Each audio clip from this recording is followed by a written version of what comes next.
Do you remember in primary school or maybe even secondary school when you scored really high? Maybe you had an A plus, or maybe even a B, and you were super excited about it all. You felt good about yourself, you felt good about your performance, you were really happy to show your parents your result, and all was well. Well, the reason you felt that good is because there was a system in place for defining what good is. And so you score from, let's say, 70 and above, they call it an A. You score 60 to 70, they say it's a B, and on and on and on and on. Because there is a system for assessing and determining what is good from what is bad, you're able to feel good about certain results you get. And that's how life is, on the surface at least. Everything is determined by standards. In some cases, these standards may be arbitrary. In other cases, these standards might be objective, from principles that define how things work. Let's just talk about engineering for a bit. If a company wanted to build a bridge, there are standards for the amount of weight the bridge can carry and all the reinforcements that are going to be used and stuff like that. There are standards, and these standards are objective. They are not arbitrary. They are defined by concrete classical physics, mathematics, and every other thing that determines how the world works.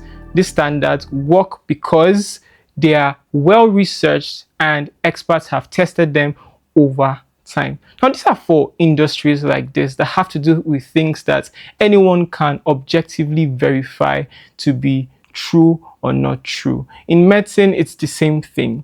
Certain drugs, when they are tested across a host of factors and susceptibility to certain diseases, certain organisms, and stuff like that. They are just basically tested to be sure that we have clear standards for determining what works and what doesn't work. That's the grand design of life.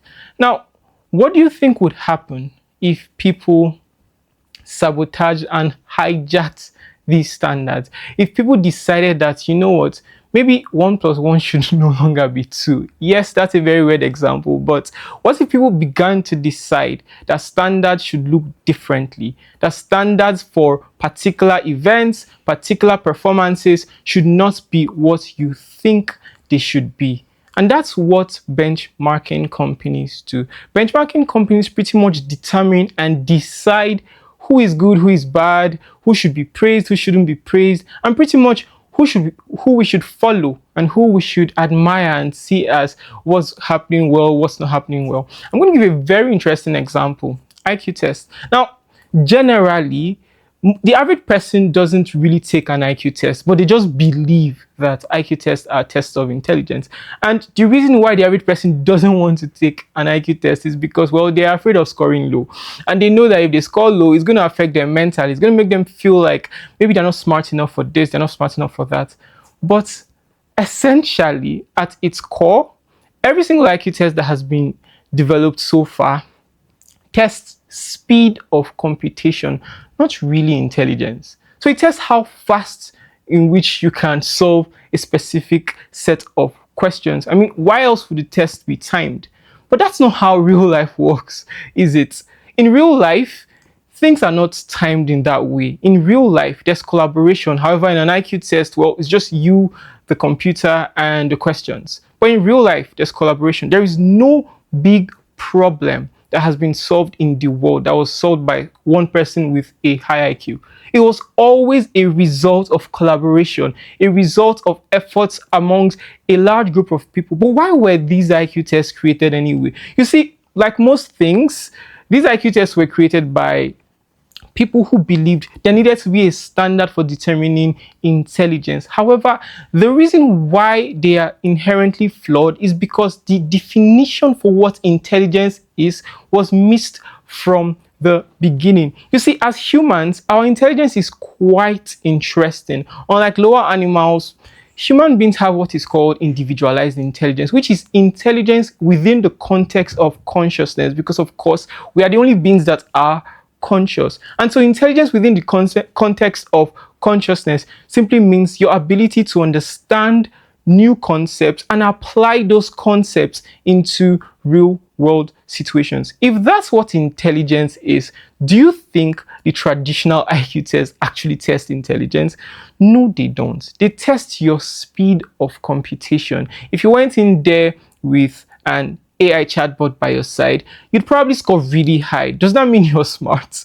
No, it does not mean you're smart. So you see, IQ tests test speed. However, they have become an international standard for determining who is smart, who gets what in certain aspects of society, especially academics. However, we all know that nobody chooses a president based on IQ tests.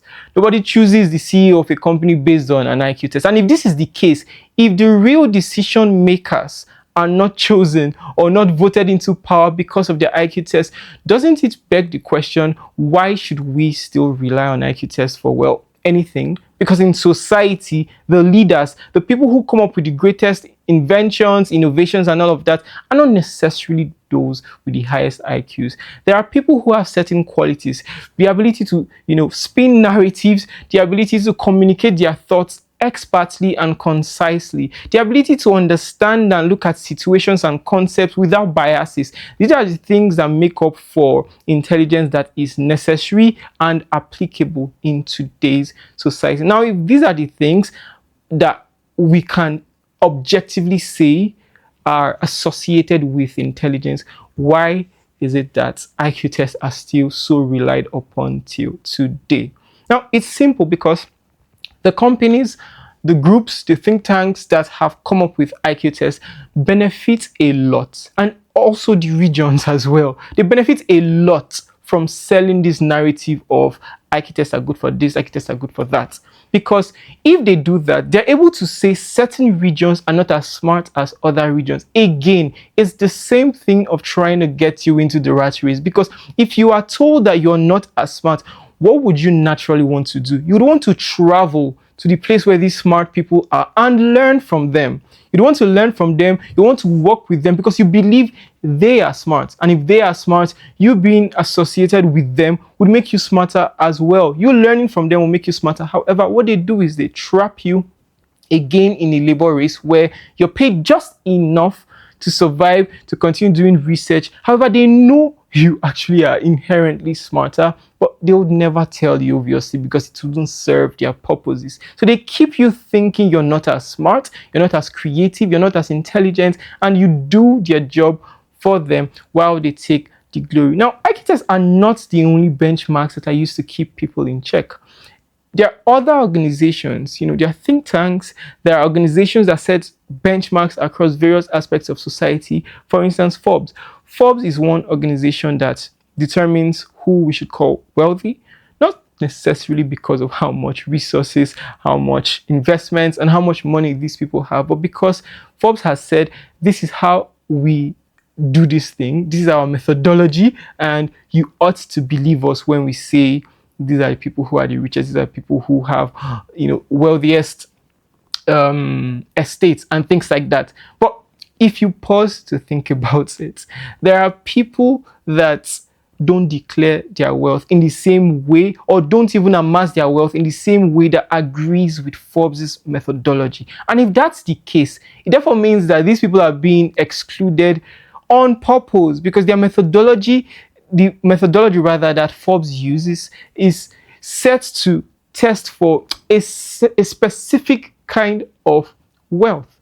And again, if that's the case, they want you to believe that only people from a particular region have some form of wealth. So again, it puts something into your mind. It makes you believe, okay, if that's the case, then I have to travel to this region if I want to be wealthy. Do you see how it's so expertly engineered to feed these regions with resources that will ensure that they continue getting bigger and bigger and bigger while other areas are suffering? So there's a lot of brain drain simply because of narratives. However, a narrative is only as strong as the evidence upon which it is built. And that's why benchmarking companies were actually created in the first place. They are created to ensure that every aspect of society can be controlled reasonably. So just like the example I gave when I started about you feeling really happy about your performance. There are certain other regions in which maybe from 95 upwards it's A, and everything below that is maybe from B, C, D, and stuff like that. So in those other regions, the way in which students think is drastically different from regions in which maybe an A starts from 70. So benchmarking systems generally in life are used to make people think in a particular way. It's used to ensure that you set your vision, you set your expectations on certain things. And so when you achieve these things, you feel good about yourself. What you don't know is that in striving every day to achieve these things and to fit into this narrative, you've checked yourself into the rat race. You've checked yourself into this mentality in which your behavior, your characteristics, and your habits even are controlled and dictated by, again, a few people in power who have the resources to ensure you keep thinking that way, because they'll fund these benchmarking systems, they'll fund everything to make you believe a truth.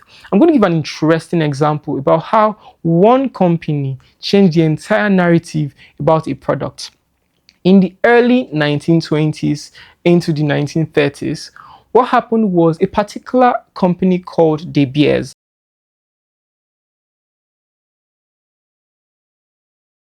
a diamond mining company in South Africa at the time, decided that they were going to change the way in which people saw diamonds. Now, at the time, diamonds were not looked at the way they are looked at today. At the time, diamonds were mere, they were just stones. Only the super rich could be convinced to buy them. And even then, the super rich didn't really enjoy it, because you only enjoy buying something that looks valuable when there are people to appreciate it. And because the higher middle class and pretty much everybody below that didn't really appreciate diamonds, there was no point for the super rich to buy it, because let's say one rich person buys it and the other person doesn't even know what it is or why it should be valuable. You don't feel good about yourself, your ego is not fine enough, and your vanity score is like really low because nobody's praising you for this thing that you have. So what the Bears did was very smart. They decided that they were going to change the world's perspective around diamonds. So they started by giving diamonds. So they were a diamond mining company, but they had to go into the retail aspect of diamonds. So they started by giving diamonds to popular actresses of the time, and these actresses would flash it in movies, flash it at award shows and stuff like that. And obviously, because these actresses were public figures, they were thought leaders of sorts, people desired anything that they did. They did this consistently for over a decade. They would do this, and they went further. When they realized that the upper middle class could afford their diamonds, but were not interested, because at the time, women would prefer gifts like maybe a washing machine or just something that is more practical to use in the home. Nobody really cared about things you would go and flash around. So what they decided to do was make people believe that diamonds were a symbol of love. So just as diamonds are pretty much indestructible, your love will be eternal and would last forever. This gave birth to the Diamonds Are Forever campaign. And so they started the campaign by making actors, propose to actresses, of course, on screen using diamond rings. At the time, there was nothing like a diamond ring, because who really cared? But it became a thing. So if you want to prove your love to a lady, you propose to her with a diamond ring. It became so prevalent that upper middle class and even lower middle class people started to adopt the behavior. They started to believe that in order to feel loved, of course, the females, they had to be proposed to with a diamond ring. And this became the new normal. And so today, we see people using diamond rings in proposals, and we think it's normal. We think it's okay. We celebrate it. But it wasn't always so. One company did all of that to change their fortunes, and their sales skyrocketed.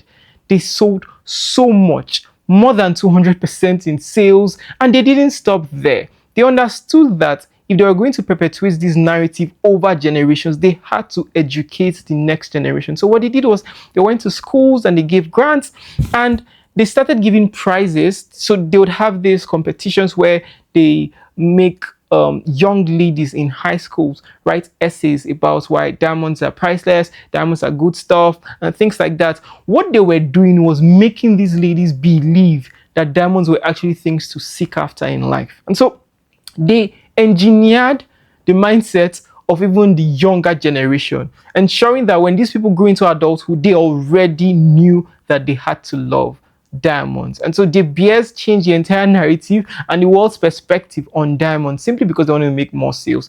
This is an example of how companies that have enough money can make you think and feel a certain way about a particular set of things or just one item, even just so that they can profit off of it. And if they tell you that diamonds are now a symbol of love, it's now a symbol of love because they went through a lot to benchmark it as a symbol of love. So benchmarking is not necessarily always when a company decides to release a list of the best in this, the finest in this, or various categories of awards. It also happens through strategic marketing and storytelling, where people do so much and go to the extra length just to ensure that people think a particular way about something.